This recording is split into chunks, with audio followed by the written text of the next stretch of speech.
horsepower and can do this.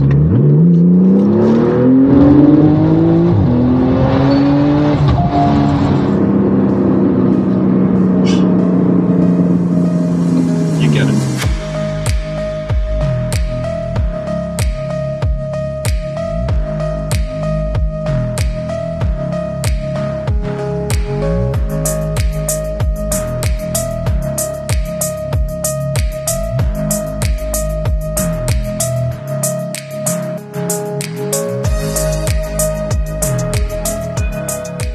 So I want to get into a few things that I like, things I didn't like, stuff that I thought you should know if you're looking to get a 911 turbo and maybe modify it a bit. So let's get into it.